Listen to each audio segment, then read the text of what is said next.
days in the sunshine of a happy youth, golden days full of innocence and full of truth. In our hearts we remember them all else above, golden days, days of youth and love. How we laughed with a gaiety that had no sting, looking back through memory's haze. We will know life has nothing sweeter than its springtime. Golden days when we're young, golden days.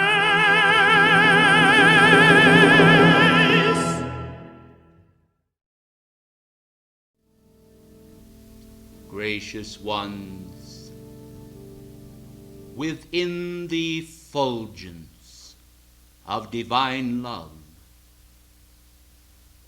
there is divine wisdom, and within the effulgence of divine wisdom, there is a mighty charge of divine love.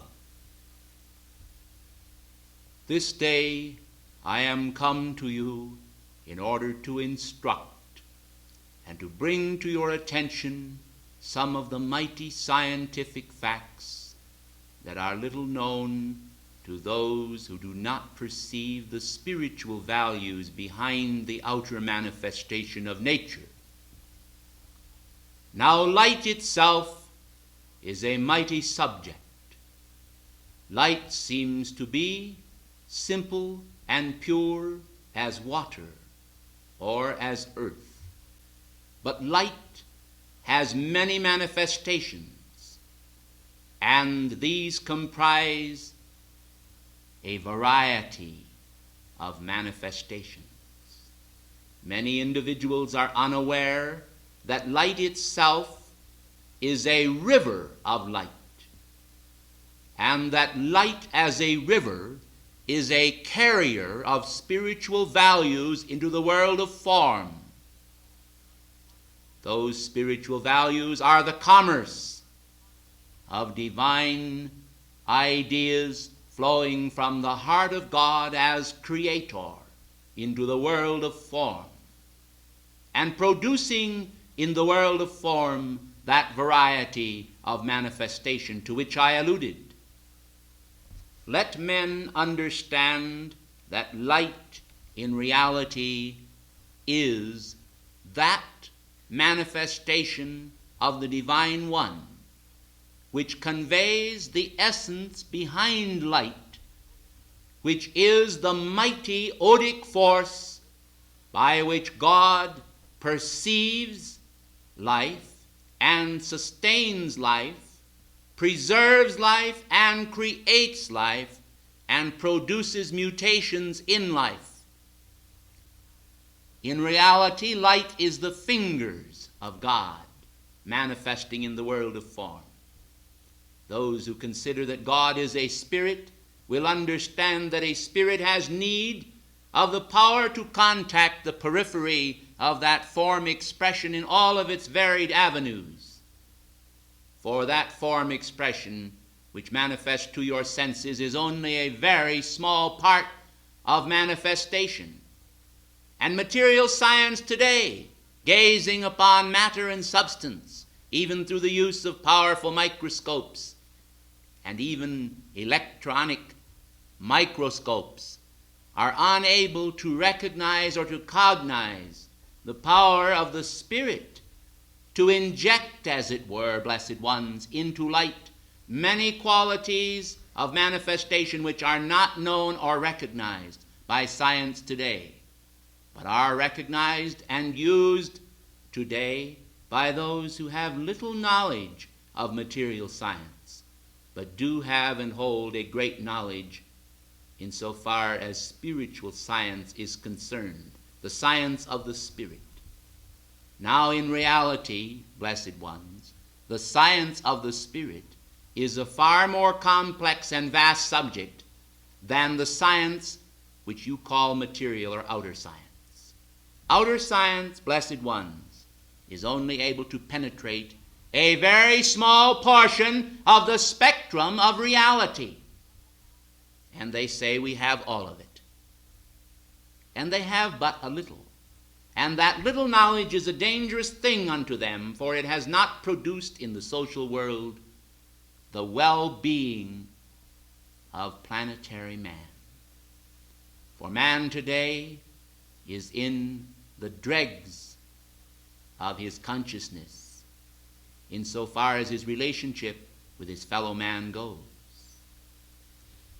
He has drained the cup of life of its virtue and filled it with the slime of human values, which is not wedded to the golden rule. Neither does it understand how the law of the circle returns to each man that which he sends out. And men feel disconnected from one another, and they feel disconnected from God. Let me point out then that an understanding of the power of light and the facts of life pertaining to this one subject, light, will enable mankind to appreciate and to understand just how little they know in reality of divine truth. For there is a complete spectrum, not a mere shade of spectrum which they currently see. Blessed ones, how unfortunate it is that mankind's vision is so limited and yet seems so complex because of the complexities in the small segments which they have realized. Yet the unlocking of these secrets has changed the civilization of the world from the kerosene lamp and the horse-drawn carriage to an entire era of human progress. But spiritual progress today is lagging even back behind the dark ages in the main. And only the few of the planet are the illumined ones who perceive the power of God in its variegated manifestation. Now then, I would like to illustrate for you that the time was when men drew the copper wires out across the planet and sent one telephone conversation over a pair of wires. Today, thousands of conversations simultaneously are carried on over a pair of wires. Men have learned how to adjust frequency and how to attune and how to separate and make use of the powers of expansion so that a small thing can be used in a large way. Well, blessed ones, this is only the beginning. And when the secrets of universal life become more widely known to the scientific community, there will come to pass a greater interest in the spiritual manifestation of God in the social world between man and man. Today, they seek to heal the body and to preserve its longevity. They seek to penetrate the secrets of the mind, but they know so little about the power of the soul. They know so little about the power of reality and the power that transcends both time and space and reaches out to the great source from whence it came in the eternal cup of God's overflowing grace. Let me then say unto you today that the power of the ascended masters is very great. Let me say unto you today that the present human form which men occupy is very crude in comparison to the mighty manifestation of a Son of God. I tell you, blessed ones, that a Son of God can stand in an auditorium filled with people, and not one of them will know that he is there. Yet the blazing light of his substance and his intelligence, of his comprehension and his dimension, is beyond people to realize in their present state. People somehow become, unfortunately, blasphemed by their own self-concepts. They become blasphemed because, rather than raise themselves to the state of a divine being, they reduce themselves to the human rubble pile, where mankind feel somewhat cast off and as the offscouring of all things. Individuals sometimes feel that they are but a lump of clay which God discarded. In reality, the lump of clay has discarded the spirit that inhabits it, and has failed to adore its precepts and understand its mission. Let men then return to the old sources and the old landmarks. Let them build up within their consciousness the justice of faith in the universal realm, of which human life is but a fraction.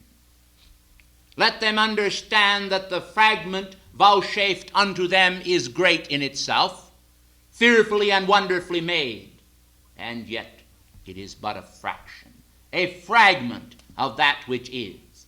We know, for we have penetrated into the realm of the absolute, and we have perceived the meaning of life in its grand and noble aspects. Individuals come and go. They are but a spark, a flash in the pan. Their life is, as it were, but for a moment. And eternal values, the values of the Infinite One, is a never-ending cycle of the law, manifesting by love's power again and again. This is wisdom. Let he who hath an ear hear what the Spirit saith unto man.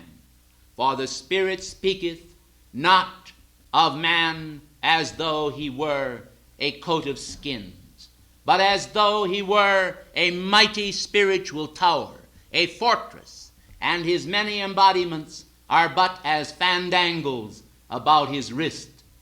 They are hung, as it were, like charms upon a charm bracelet, and some of them are not so charming, for their manifestations have been filled with pain, with hate, with viciousness, with deceit, and with the cloud of unknowing.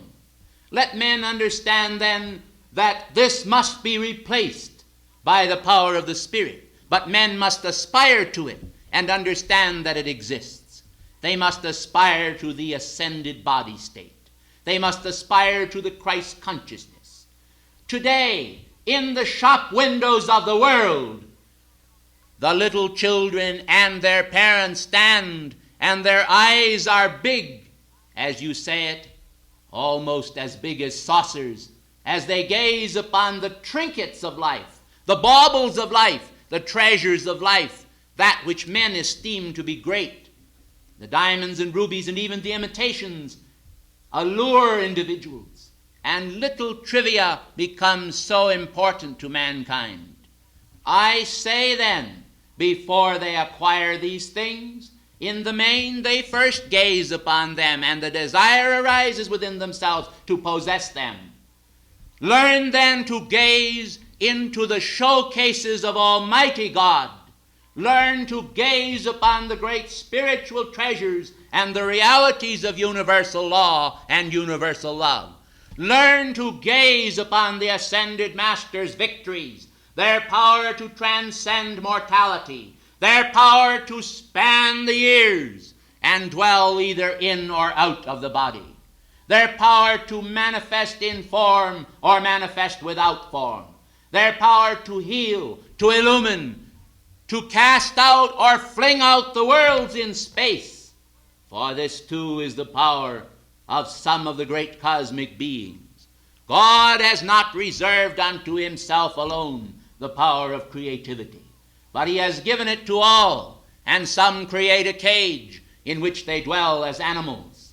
Others create a limitless expanse of consciousness that gives to them the opportunity and hope that when they gaze into the showcases of divine grace, they may select those specifics which they desire to manifest, and as those desires form within themselves, you will perceive that desire itself, which has been a power to enslave mankind, is not wrong, but is in reality the power which is keynoted within the word desire. Sire meaning to bring forth, and D of that power of the deity. You must understand then that desire is only wrong when it holds the vision of wrong things, when those things possess men rather than men possess the things. This then is the important understanding which you must obtain this day, that desire should be harnessed for spiritual things, and men should desire those things in the showcases of grace and hold those focuses in their thoughts and consciousness until they do manifest, until they manifest in their world.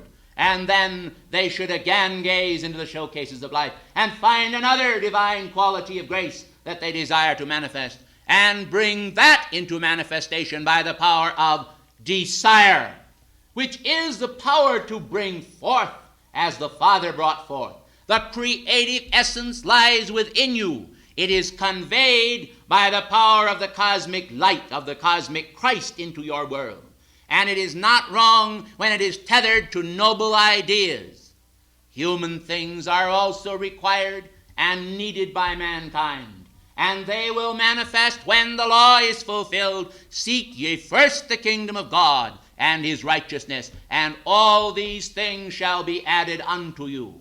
I call to your attention the manifestation of a jackass, of a meek and lowly jackass, which was required by the Lord Jesus at a specific time in his life. And he knew where to find him. And he sent the man into a certain street and told him to say, the Lord hath need of him. And it was so. And the provisio was made, and the manifestation was achieved. There is no quality or thing on earth that is needed or required by you that cannot be manifested by you, if you will understand the need to seek the kingdom of God first. For all things should be orientated around that kingdom and central to it, not subservient to it. Today, millions of people orientate themselves, blessed ones, in such a manner that all things are orientated around themselves. They are the son of their own system of worlds, but not as God intended. Men must understand that they must submit to the great cosmic law, and the God that is within them must be central to them. God is not concerned with living your lives, precious ones. He has already lived in countless lives the manifestation of himself, and perceived victory in life waves coming from all sides of the universe. You are referencing here one who is older than the Ancient of Days. And when I say to you that God does not desire to take from you or to usurp the authority over your own life, you must understand that he desires to convey to you the complete power to govern your life when you are able to do so. It is because individuals are not able to govern their life that they are asked to consult the deity, that they are asked to consult the ascended masters, that they are asked to consult their presence. This is because the individual monad is required by cosmic law in its lesser manifestation to seek the greater light, that it may become the greater light. When it has become the greater light, the Father will say to the little birds in the nest, fly forth to the ends of the universe. In my Father's house are many mansions. If it were not so, I would have told you. The Father desires and intends that ye shall also be ruler over many things, when ye have demonstrated that ye are able to be faithful in a few things. Thus the power of light is a conveyance, a transfer into the identity of the Son of God of divine qualities. And those qualities can include and do include the power to look in upon the outer world from which you have retired in the ritual of the ascension. But how long do you suppose that the ascended masters desire to stand in their blazing light bodies into a room full of people whose thoughts are infested with vermin, and gaze upon these people and be exposed to the putrid odors which emanate from their being as a result of the discord and inharmony manifesting therein? You know chemical composition, blessed ones. You know the decaying substance and its values. You know that decaying substance does emanate a frightful odor, and you know that this odor of decay is the breaking down of the chemicals so that it will return to its primal source. You must understand then that this is a very uncomfortable thing for an ascended being to be exposed to, and therefore when individuals will align themselves with God and bring the sweetness of the odor of the spiritual rose into their world, so that their very pores are permeated by spirituality, they are inviting communion with the angelic hosts and communion with the ascended masters. You must understand that precise and intricate law governs every manifestation in the universe, and when that law is violated, it brings about a manifestation of justice, and men must then bow to the justice of life and submit to that which life shall direct. There is always a purpose behind all things, blessed ones, and when you comprehend it and understand it scientifically, you will perceive that the spiritual laws of life and the scientific laws of life are harmonious in the whole gamut of that activity. There is no need then for men to fear, but only a need to love. And when that love expands and expands and expands outward into space, it is the expansion of a soul, even as a rose expands into space from the unfolding bud. Let all understand and know then that fear ought to be dissipated and cast from their world, for fear is a tormenting force. There is no need to fear, for the power of love is ever near. There is no need to fear, for the power of wisdom is here. There is no need to fear, for I am here. And God, your own I am presence, is the solution to all things. He is one. He is one essence. He is one body. He is one light. He was broken for all. He was divided. He is subdivided into manifestation and form at fantastic levels of construction. But men must recognize that the way for them to appreciate the universe is to dwell in it. In the present state of men's consciousness, they dwell in an anthill, and they know little of the world outside their own orbits, of human selfishness and human concern. Now then, let us take the lid off of mankind's mortal, confining, cramping, limiting concepts, and let us cause mankind to be inspired to pursue true wisdom. They will find many scientific mysteries revealed to them, but they will find that within themselves, even in their present state, there is a vast uncovered world that needs to be understood and comprehended. Ladies and gentlemen, the goddess Meru sends her love and her greetings to you. And I say the flame that pulses here in our retreat in South America is flowing forth unto the world and is a signifying activity that speaks to men and saith unto them, come, hear our words, and know our law. For this law of the one is the law of the all. I thank you.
dry ground, parched and hungry for rain, so is the earth hungry to receive the gentle rain of peace upon that dried ground, waiting the manifestation of divine perfectionment, waiting the manifestation of the joining of hands and hearts in a joyous expression of cooperation, when the children of the earth respond to the great heartbeat of divine love from on high and are mellowed by divine grace, ready to receive understanding and wisdom and to spread abroad throughout the planet the implements of peace and goodwill.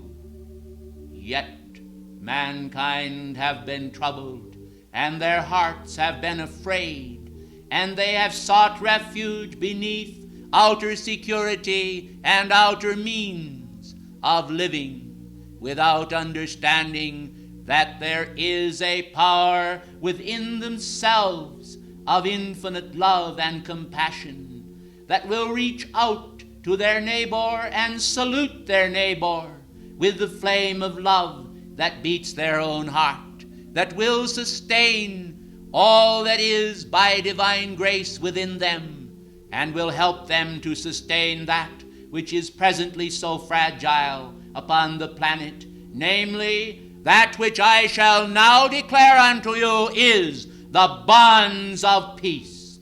I am the Elohim of peace. And I have come this day to charge my radiance into the atmosphere of the planet and to blend the flame of my heart with the flame of this pilgrim for peace who walks among mankind today in order to establish grace upon the planet and to fulfill in the hearts of all mankind the realization that the power of love can and is of infinite measure. The power of love can be of infinite measure when an individual will offer themselves unto God for any specific purpose. And I call to your attention the significant manifestation of your own beloved Saint Germain and how he has externalized the quality of divine freedom, bringing to the earth the glorious feeling and buoyancy, the great release of the flood tides of cosmic freedom.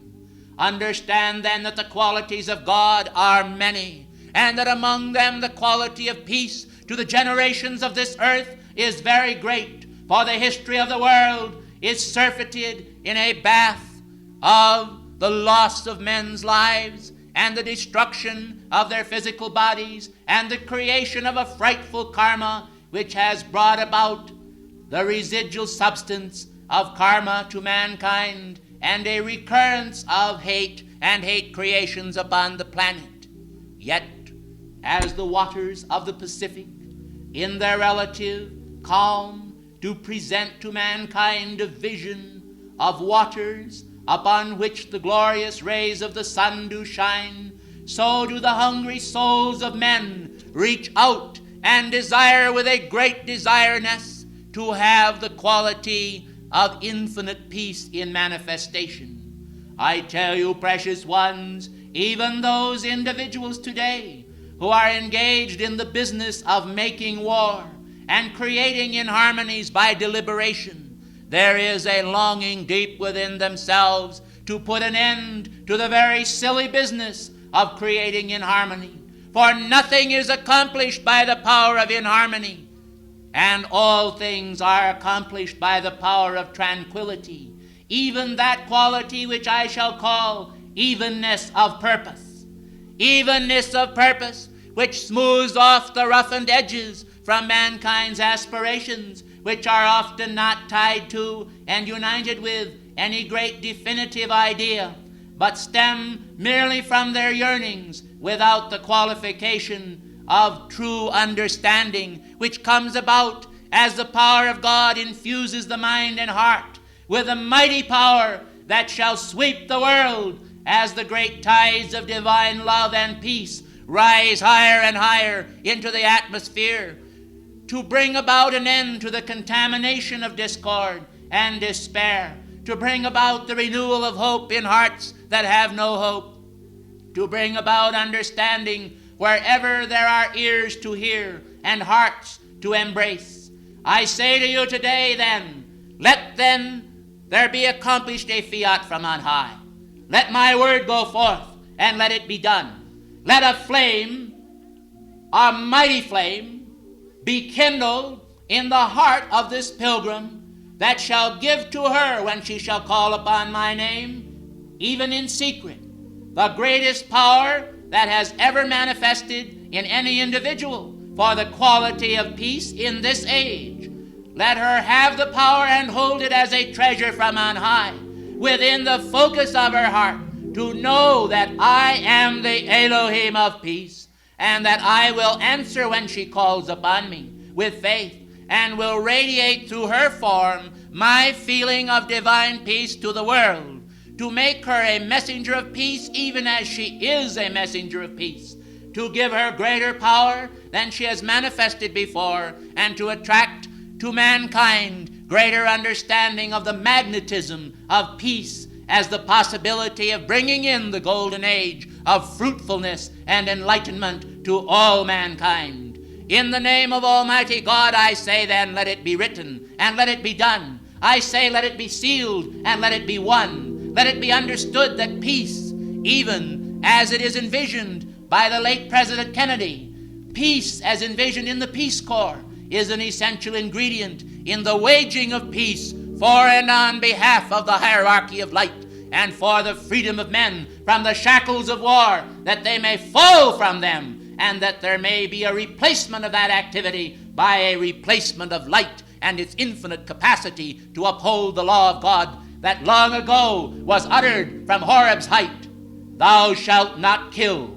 Therefore the power of God and the power of the commandments thereof shall increase by the grace of the Lord Christ, and the hierarchy shall release a mighty tide of peace this day to this planet, in the very hour when the warlords of China are conspiring together as to how they may bring about the end of Western civilization. I say then, let no man feel that this is not his responsibility, for all men upon this planet, they of every tongue, they of every clime, have a responsibility to maintain peace themselves, and it is not vested in one individual alone, but in all who respond to the echoes of the call that goeth forth from the hosts of heaven, and in the name of Almighty God, who long ago has said through the great Lord Christ, love one another, and so fulfill the law. In the name of the Prince of Peace, I, the Elohim of peace, salute you, and I thank you.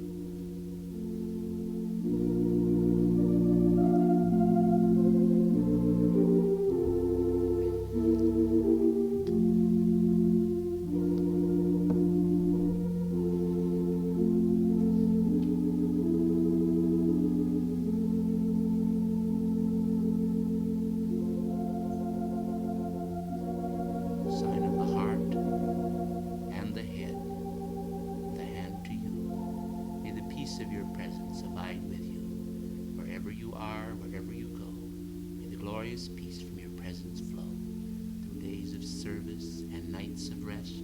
May the peace from your presence keep you blessed. The sign of the heart and the head and the hand to you. May Gautama's cosmic cross of white fire watch between thee and me while we are absent the one from the other and present with the Lord. So be it. We will retire to the family room where Peace Pilgrim will speak to us for the length of time that she wishes to allot to us.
O screen of the mind, charged with the radiance of the unfailing light of God.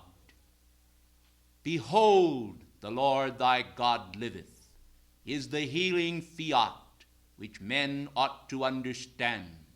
For life and the secret of life is within the domain of the infinite and most high God.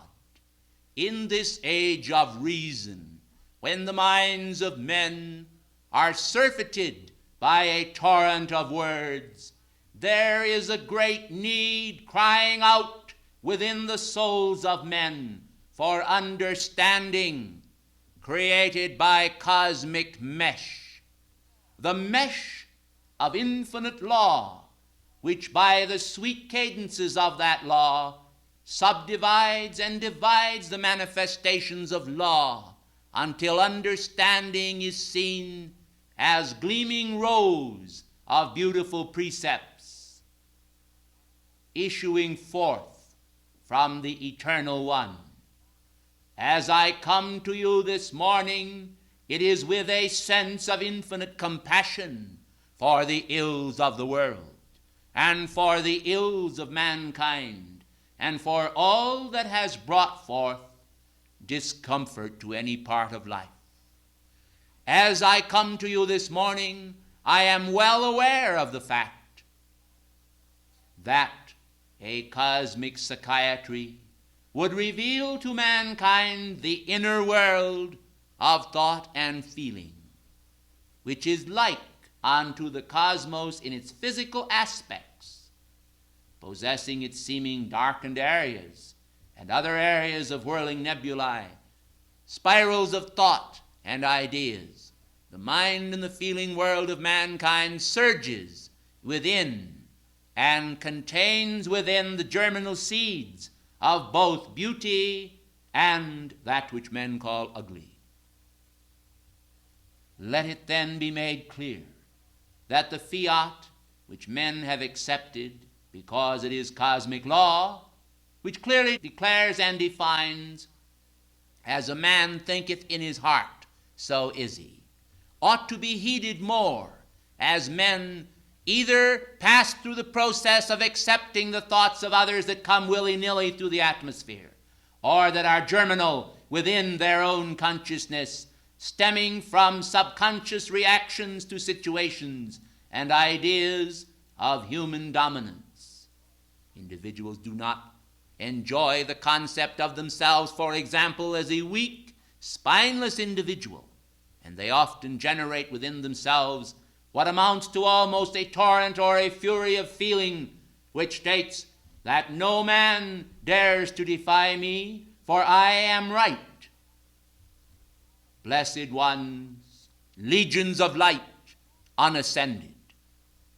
Truth is right, and it needs not to be asserted by mankind, for it stands in the atmosphere of the planet as it does in the cosmos itself, and it is its own best support. There is no requirement to shore up the mighty power and presence of truth. It is reality, it is life, It is God essence. Therefore, be not caught or trapped or snared unawares concerning the precepts of individuals which are not rooted in truth. That which is truth will stand the acid test of time and eternity, and there is no power that can dethrone or degrade your blessed selves if you will only understand that the bulwarks of your life are divine and stem from your divine source. As a fount of flame, they come upward within your soul. Well springs from on high they are called, and their power and presence is to give you your victory that will shatter all crystallization of mortal concepts. But if you resurrect mortal concepts from the grave in which they lie, if you raise up the ghosts, the phantoms, the image orgies of past errors in your world, you will find that by this deed, discomfort and misery, confusion and inharmony will manifest, where God and his peace and the peace of his truth ought to be proof against all things human. You need not fight the battle of Armageddon, blessed ones, by a mortal struggle or the sense thereof, for God is your victory that cannot be denied. And if God is upon your side, he is also upon the side of everyone who serves him. And there is no need for a dichotomy or division between individuals whose associations stem from the sweetness of the immortal drawing of the upraised Christ image, the image of God, the power to heal all schism and breaches and manifest the purity of the pristine radiance of God from out the great central sun. The central sun magnet is drawing mankind to the healing of all mortal density. Mortal density must be diluted by light, and light comes from the domain of God victory. And God victory is he who loveth so much that he has given of himself the radiance of his own Son self. The Son self of God is the Son self of every man. It is Christos, regenerate. It is the power by which men triumph. For in this age of iron and steel and human hauteur, when the world stands on the brink of awful rebellion, that great stabilizing power of God and the Christ image remains the bulwark of the age. And let men today deny it if they will. They can never deny it and affect it. They can only affect it within themselves and those who spuriously and foolishly listen to them in their mutterings against God and their incantations on behalf of the hordes of evil. You must understand and comprehend that in the battle of Armageddon there will naturally be some struggle, but as St. Germain has pointed out, there need be no sense of struggle retained within your consciousness. In the name of heaven, when light contacts darkness, it is not contacting that which has reality, but that which has none. That there is then a struggle is because God has planted his light and mercy within the domain of humanity and permits life to continue and go on, so that men say, where is the promise of his coming? For since the fathers fell asleep, all things continue as they were from the first. And individuals are enamored with the idea that because there is no punishment of evil seeming to spume forth on the instant, that the individual has escaped the judgment of Almighty God. Let it be clear that in this generation men are reaping the karma of 1,000,000 years now past. Do the mills of the gods then grind slowly? I think that they do. But let it be understood also that there is no purposeful thrust on the part of Almighty God to bring about karmic retribution to mankind, but the law must exact its last farthing, in order that the law will justify the tilt which men have introduced into the balance wheels of life.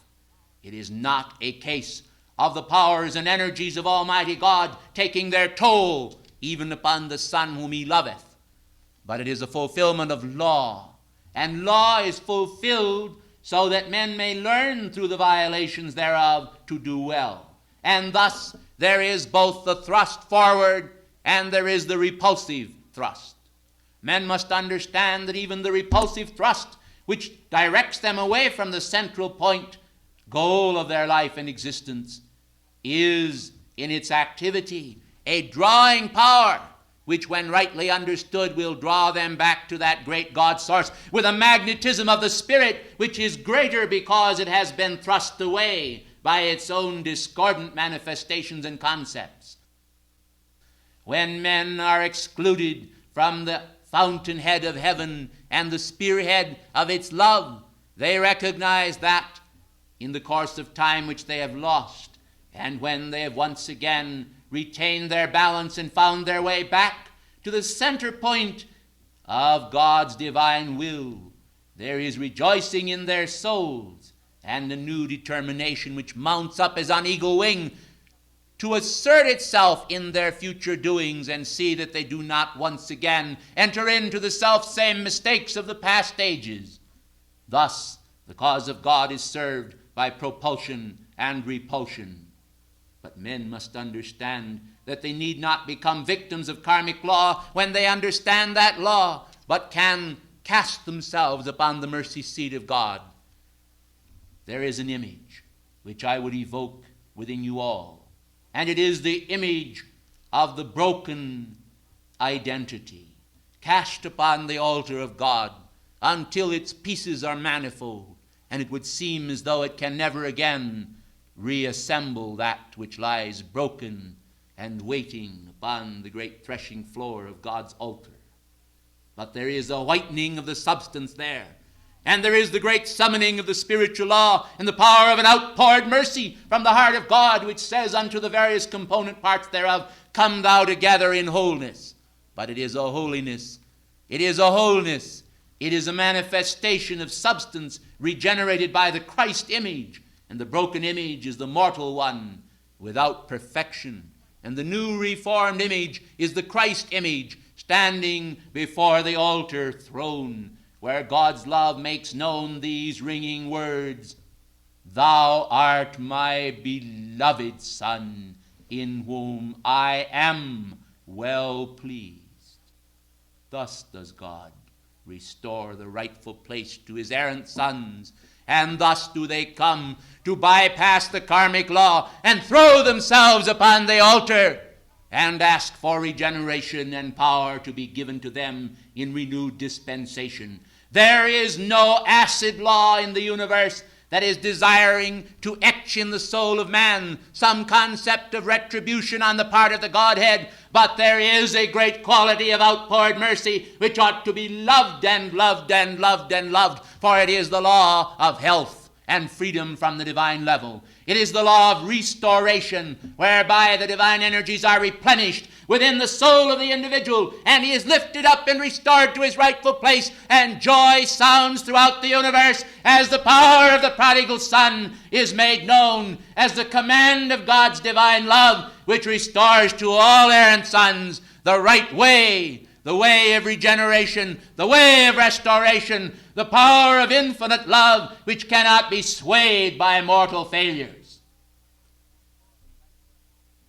When the Christ spake and said, That which is lame and halt and blind and out of the way must be restored, and the old boundaries must be reestablished, it was an act of cosmic mercy, and it is then the internal patterns within the soul of men which create diseases in the flesh form. And it is these internal patterns within men which must be corrected. And if they are not corrected, the old matrices will continue to outpush and thrust through the substance of God life, and man life will manifest it as imperfect forms, imperfect concepts, in harmony and distress. But when the internal patterns are purified and there is a manifestation of God's law, then the Christ has indeed sat upon the great white throne in judgment for the sake of purity And this is the meaning of white. White references purity. And the white throne is the pure throne of God, and it is akin to light. For as you have had it said to you before, the word pure involves the power of God in the P. And the words, you are as light, the great sound of God's judgment, the power by which the worlds were framed, the great the city of light, out of which Abraham came, a city below formed in the image of that which is above, but which, as in other past cases, failed to manifest all that the Divine One intended. For the city of God, envisioned by Augustine of old, and yet not so old, is also the city which all great patriarchs and prophets have envisioned and sought to manifest, falling a little short because of human frailties. The temporal form consciousness of mankind has not brought into manifestation the beauty of the inner spheres of light. But men can, and men do, and those who can and those who do escape from the round, and they are the few who have heard the sound of the voice of the law which they have held in awe, and loved and purified their soul, and known the way to become whole. Now then, gracious ones, when I speak to you of the healing arts, it is the restoration of a spirit of noble integrity within the soul of men, which will declare unto the world, as I spake on Mars Hill, as I passed by and beheld your devotions, I saw an altar with this inscription written thereupon, to the unknown God, whom ye therefore ignorantly worship, him declare I unto you, God that has made the earth and all that is therein, dwelleth not in temples made with hands. And ye are his offspring, as some of your own poets have said. Ye are the offspring of God, who have not known your birthright. And healing lies in this statement with which I came. God is the God of the whole earth and of all substance. He is the God of very gods, and there is none like him. Hear ye him who speaketh within your souls. Hear ye him who projected forth the Christ, by whom he made all things. Hear ye him and live.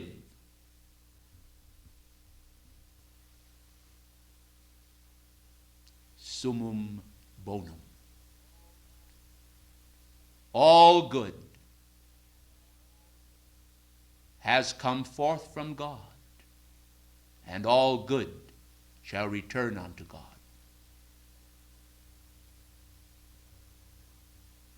The feather shall fly in the atmosphere, and the stone shall fall upon the earth. I thank you. In the name of him whose grace abideth forever in the world, in form, and in men who care.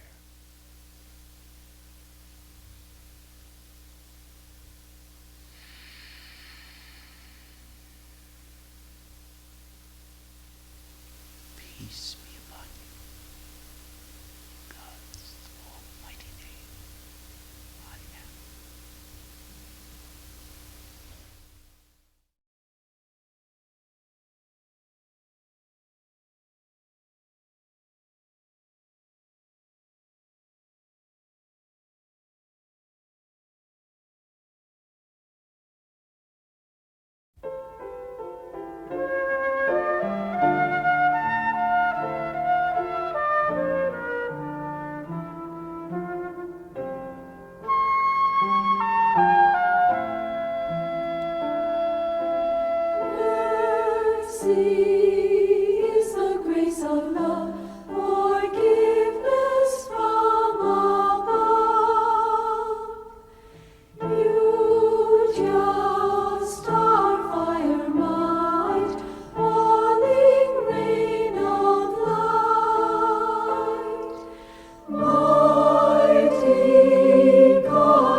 Gracious ones, like a beautiful ray of infinite purple falling through the air, so is the ray and shaft of cosmic mercy.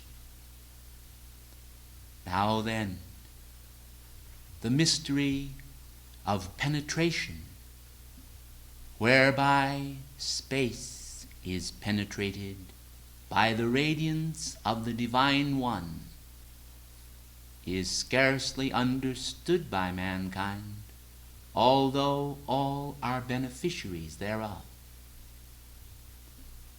You must comprehend, gracious ones, the meaning of the quality of mercy.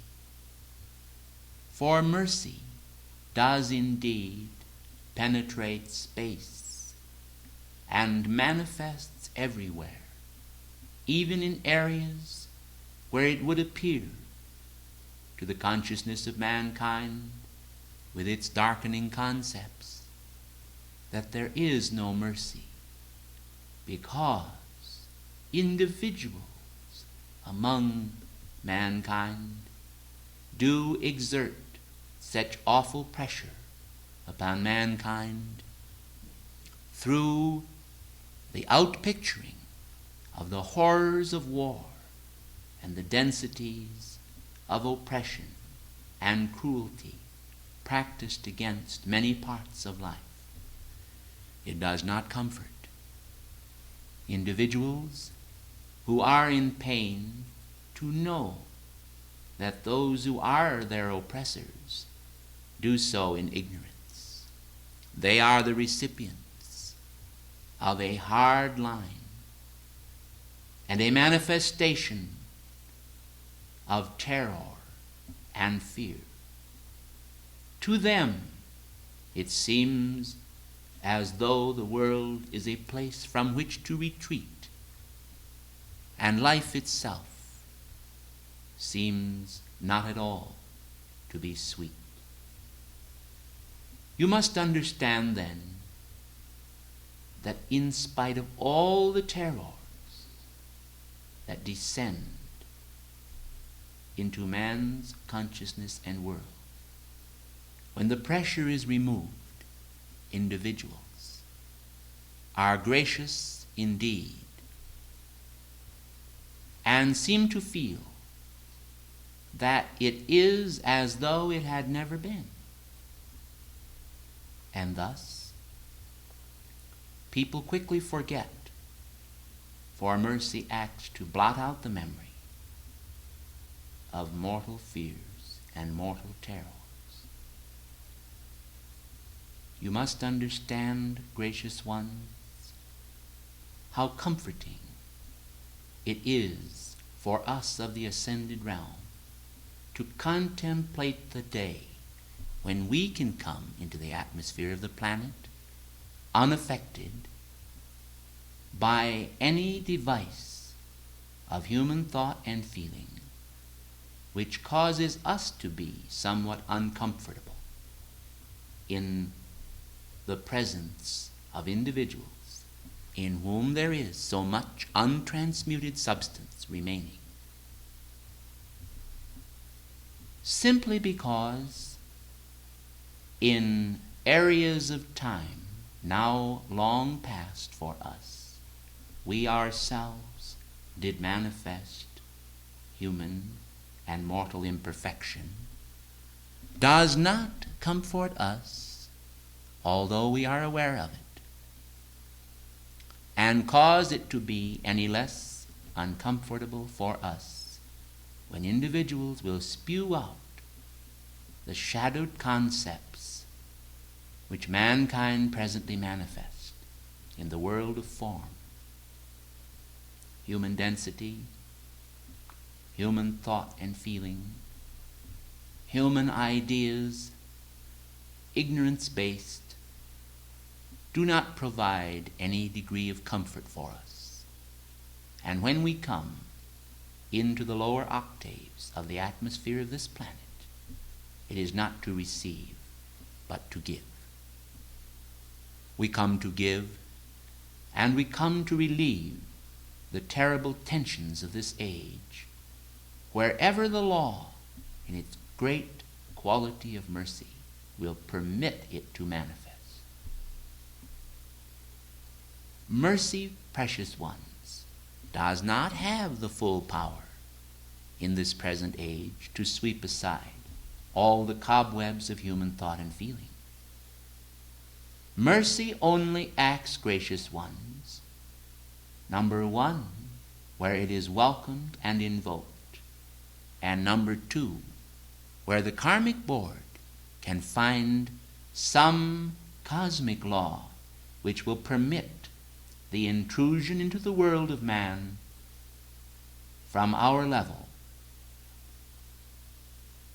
of an activity of mercy. You must understand that mercy is governed by cosmic law, and that simply because my heart is bursting with a desire to alleviate a situation of great tension does not mean that I can always do so. Nor those who serve with me, the angels of mercy, can they intrude in a place where mankind do not bid them welcome? Fortunately, the child heart and the child mind is invocative of the quality of mercy, and the very innocence of children brings into manifestation the proper attitude of thought and feeling, which does and can receive assistance from our level without a more formalized invitation. However, mankind, as there is a ripening and maturing of the faculties of their being, often become most recalcitrant. And because of this mortal recalcitrance, which is like the dust of rocks to the atmosphere, it comes to pass that there is a choking off of the manifestation of mercy in the world of mankind. And we are repelled by the dust of mortal error and their feelings that they know all the answers to the mysteries of life, and that the science to which they pledge allegiance does supply them with every answer. Poor moths they are, flitting about the flame of mortal knowledge. They know only the beginning of the mysteries of temporal life, and so little about the mysteries of spiritual life. There are lying in wait for the earnest investigator any number of imprudent individuals who, in the darkness and dampness of muddied human emotion, human greed and ignorance, desire to part the veil for others when the veil remains unparted for themselves. Grace and mercy be multiplied to those earnest and sincere ones who offer themselves in the service of the light, that they may illumine mankind by the power of holy truth. But let it come to pass by divine decree that those who are false and children of the dark shall expose themselves to mankind, telling that which they temporarily are, and revealing themselves to be workers of darkness and human shadow. Now, in the name of mercy, this present hour I come. And I come to tell you that the Karmic Board is pondering many of mankind's present problems and seeking a way for mankind to escape from the self-imposed bondage and slavery which they have put upon themselves, in many cases in ignorance and in other cases in unbelief. Unbelief and ignorance are the two blights to the world of the seeker. For when the seeker is ignorant of the whole law and knowledgeable only in part, he is often prone to accept the part as the whole, and therefore cannot discern the Lord's body or understand the mysteries of the Spirit as they should be revealed to his consciousness. When the individual remains in a state of unbelief, he is not able to clearly perceive what is truth and what is error. For the powers of perception of that which is error are rooted in belief. Faith begets courage, and courage and faith in union beget wisdom, which discerns spiritual law. when spiritual law is made clear to the questing mind and heart, it is like a signpost or a beacon to a traveler upon the road.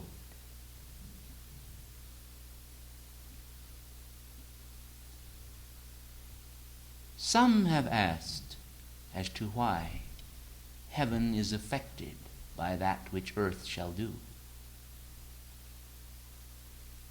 In the statement made long ago that man descended trailing clouds of glory from heaven, which was his home, there is to be found, dear ones, a realization of the fact that you all are a part of heaven and not in reality earthy at all. Heaven seeks then to part the veil into your consciousness, quite naturally, to restore the old boundaries of cosmic affection in your world, to alleviate the strain and stress occasioned by the ego as it seeks to manifest its own good without realizing that the source of all good is God. Therefore, your life is more without yourself and without your frame than it is within. And yet mankind have often said, even in religious, theological, and spiritual speculation, that man's life was within. They do not understand fully how the tie is made and then broken.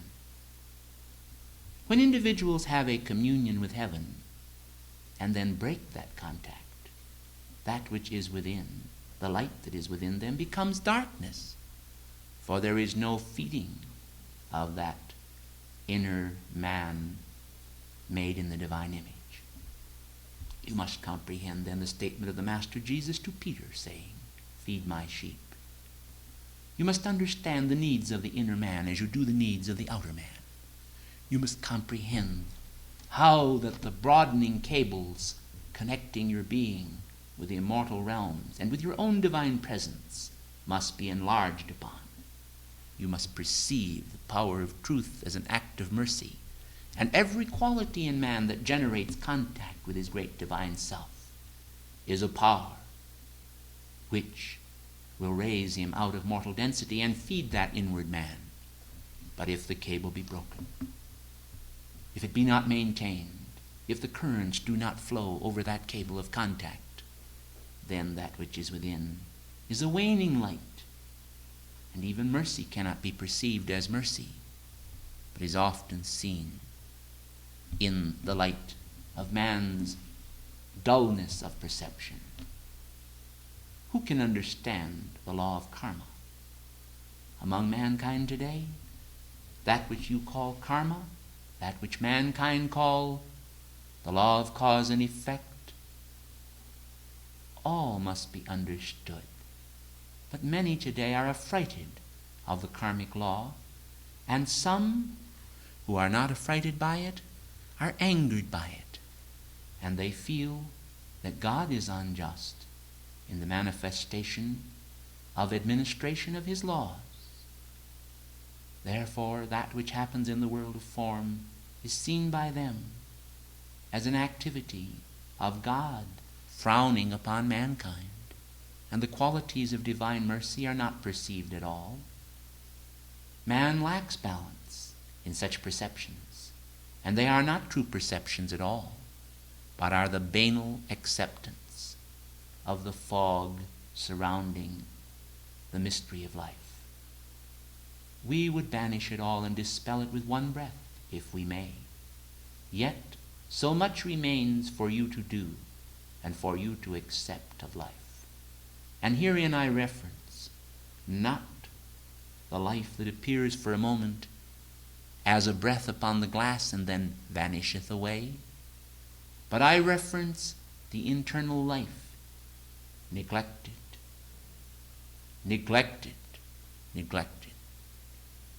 the cables down, the wires crossed, the perpetuation of the limited sphere of individualized perception is like a cave of darkness, illumined by a candle whose tallow is almost consumed.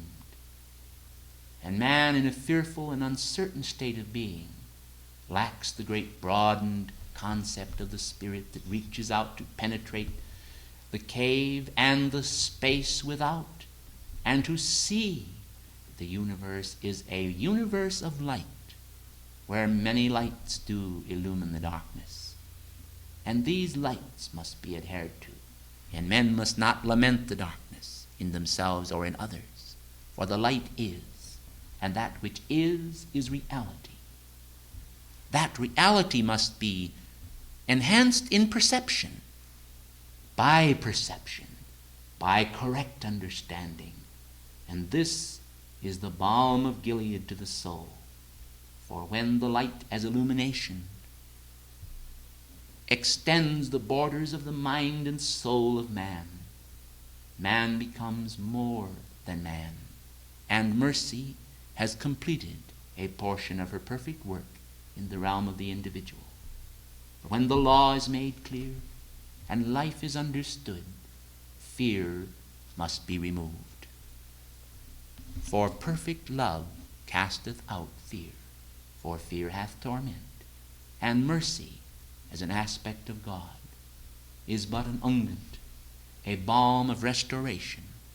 And so as I come today, it is to restore in mankind the sense of the old boundaries, that he may realize that the boundary of the infinite, which was extended and established by the hands of God of old, has been ever traveling outward into space to mold and frame an infinite universe of light, where God can illumine mankind through the night by light.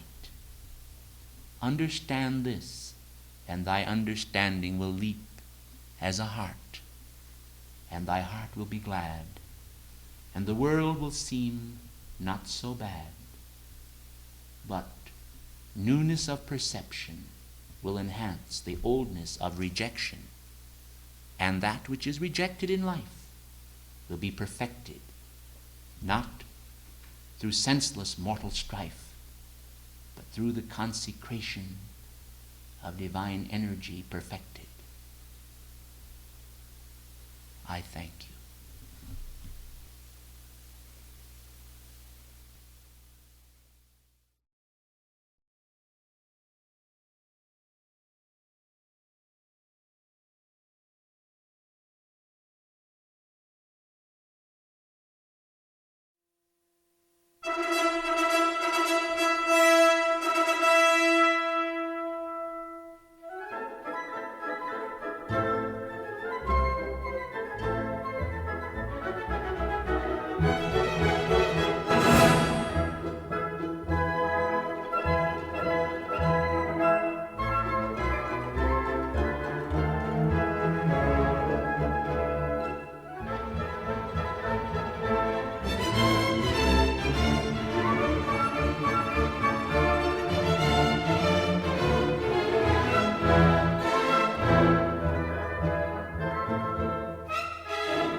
Gracious ones, the magnificent outpourings of human gratitude and praise, Kyrie eleison, Christi eleison, extended from grateful hearts in the temples of the world, is acceptable unto God, as are all prayers of all peoples everywhere. But reflected in the human monad, in the individual manifestation, are the doubts of dogma and doctrine, which remove from the beauty of spiritual experience the cosmic luster of life. For whereas men may seek to glorify God according to their own comprehension and understanding, even as there is a way that seemeth right unto a man, the end thereof being death, so there is one right way of magnifying God, and that is the drawing in of God's own radiance into the force field of identity, into the heart temple, into the individual mind, lifting up that mind as the Christ mind unto God, there flashing as aurora borealis across the sky. There are the great dreams of Almighty God and the penetration of his thought and his ideas into the realm of human affairs. Consciousness must be lifted up. Adoration and praise hold their part with divine worship and are a very real part of identification with God, a means whereby men can identify with the Eternal One, who shall break forth in praise and singing, saying, I am God, without understanding that it is the mighty I am presence of life within themselves which beats their heart. Who is God? It is not the puny, paltry, man temporal who is the manifestation of God. It is the great divine image, eternal, who is the manifestation of God. In this day, when darkness covers the earth as a shroud, bear well in mind that the magnificent light of the eternal presence is continually reflected in the domain of the individual, who will perceive that it is God which moves and impels the limbs of man into action. Yet, by cosmic Christ's direction, those self-same limbs are limbs of the presence immortal, carrying out the dictates of heaven and bringing beneficence to all the earth beneath. As in the beautiful saying concerning mercy, it droppeth upon the earth as gentle rain, blessing the earth beneath and the one who sendeth it out. So it is with divine action, which is never in any way, blessed ones, a part of human reaction. For mankind are prone, and I say the word twice, prone, in their consciousness, lying upon the earth, tangled midst the density of the briars they have created, to consider themselves to be reactors to that which others shall do. And thus individuals, as puppets upon their own string, are pulled up and down in the terror of the mortal ratchet, as that ratchet is activated by reactive forces pouring into their world from another's activity. You must become free from all that mankind has created, and be unmoved by that which men shall do, but impelled by that which God has done, and which is an eternal action of the cosmic fire, the regeneration of immortal life activated all around thee. This is the cosmic command, the commanding presence of life that speaks unto you individually and to all men, saying, come into your freedom and be as I am. This is the power that enabled the Hebrew children in the fiery furnace to be escaped into life in the midst of apparent destruction, so that the smoke did not even smell upon their garments, but they came forth walking into life, for the presence of the Son of God was manifest amongst them, as they perceived the radiance of reality and were not affrighted by the temporary appearance of all mankind's human viciousness. You must learn, blessed ones, how to summon your great God presence and take command over human density. There is no excuse for those who have the knowledge of the law for a continual reaction to that which men shall do. In the name of heaven, blessed ones, would you have yourselves become reactors to 3.5 billion life streams, so that if it were not one, it would be another who would disturb your world and keep you in a constant state of unrest and turmoil? I tell you, if you will recognize it, your presence is the doorway to life. And when you are solely motivated by the action of your cosmic presence, there is never any room in your world for cosmic distress. Nor will there be any room in your world for mortal criticism, condemnation, or judgment, which will ultimately react upon yourself. There will be a passport in your hands, and that passport is the way to your immortal freedom. Is this too much to pay? Is the price too great to maintain balance in your world and to determine that your divine presence shall be the unction of your soul? Or would you have other men dictate your own course and pathway? Gracious ones, inscribe this law upon your being, and you will know the meaning of true peace. Think you that the beloved Master Jesus, in his great travail and service to life, in his Galilean embodiment, was motivated by any force or power save the eternal Father? There was within the dimension of his world only room for the immortal presence to act. And when he spake these words, there is no power but God that can act. It was the fullness of life, which, because it always acted in his world at the moment of the great cosmic test, upon Golgotha, he did cry out, Eloi, Eloi, lama sabachthani. You will understand that is to say, my God, why hast thou forsaken me?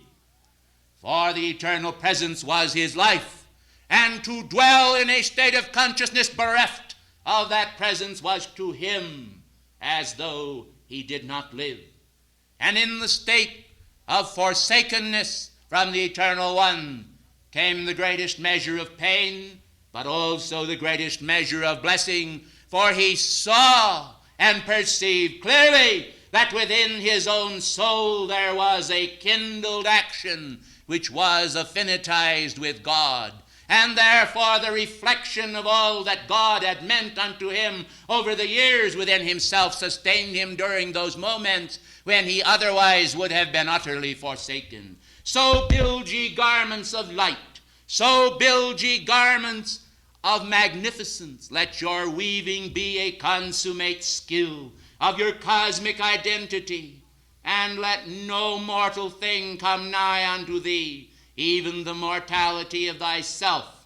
For thus shall men arise in newness of life to build a world that shall be readied for the skies and the fresh approach to life, which is the cosmic being of God, as ever new vistas of identity are revealed, and as reality is seen as the eternal being of God without beginning and without ending. Cosmic magnificence is cosmic omnipresence, omniscience, and omnipotence. The omnipotent is within thee. I am called the great divine director, and as one who upholds the banner of freedom for the earth, together with your beloved Saint Germain and Jesus, together with all the ascended masters, I say unto you, let not your hearts be troubled this day, nor let them be afraid. Ye believe in God, believe also in me. For in me also there is acting the self-same law of cosmic omnipresence, which identifies with the Christ consciousness of every ascended being and with every unascended being who will submit to the law of God as the rule of his own world. Hear ye then the great dictation of freedom. This day we would see the mortals of this earth free, and in our great desire to amplify the power of freedom round the world, we say, man, behold thy state of bondage.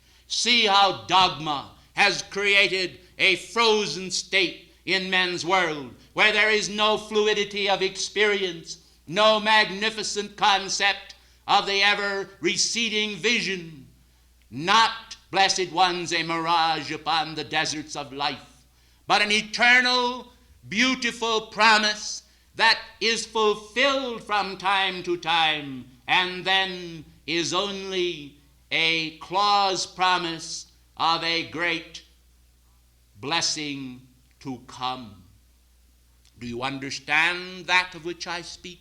I speak of the ever-receding beauty of God, because God is transcendent, and in the transcendence of himself he giveth unto all his own transcendence, whereby they, parting veil after veil of their own God-being, are able to see the reality that blazes forth as life within them and dwells in the great Shekinah glory between the covering cherubims in the ark of being.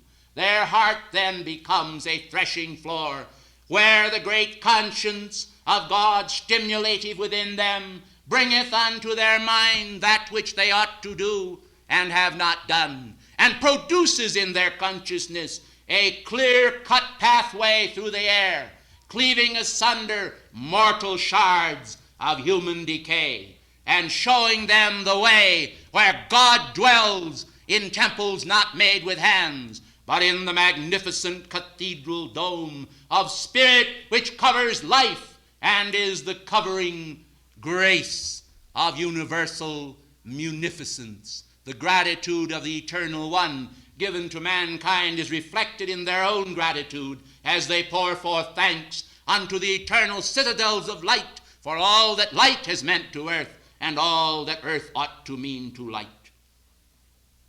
If you were light and you shone into darkness, and the darkness knew you not, would you not rejoice when the darkness became light and knew you and sent forth paeans of gratitude into your realm? Would you not rejoice knowing then that the hope that begets hope was also dwelling below as above? For that which is below is intended to rise. And so the ascension is the natural ritual of being, was the gift of God bequeathed to every man. The ascension of that which had descended into form and density, that which needs to be crowned with a great glory ray of infinite life, yet manifests the decay of natural orders, the decay present in leaf and flower, cycles falling every hour into the dust where lies no power but only the proneness of man's lack of God's cosmic magnificence. See you then that as a bird flying into the blue heavens, the soul of man seeks to rise and pass to infinite spheres. These men ought never to despise, but let them be the end to tears and fears. For God is seizing opportunity that comes with passing years and saying, now there is no flaw I cannot mend, and I, thy sole light, will defend against the tempter's flaws. And all that man has felt of mortal awe for the beat of life's magnificence as it manifests in temporal power, where there is no beauty save for a momentary hour. Now comes the shrine of life, the cosmic glen, where all of life does shine as crystal ray and pierces through the gloom of Mayic day. Our life to defend, yours and mine, the cosmic life that is the power to sight the blind and see that flees the world with passing day. All that ought never to have been, let's hold it now at bay, for God is here and will wipe away all tears. Thy life shall shine with new and renewed splendor through the years as you aspire to the heights of nobility where is no night, but only light and light and light, a splendor shining without fear. All gloom disperses. I am here.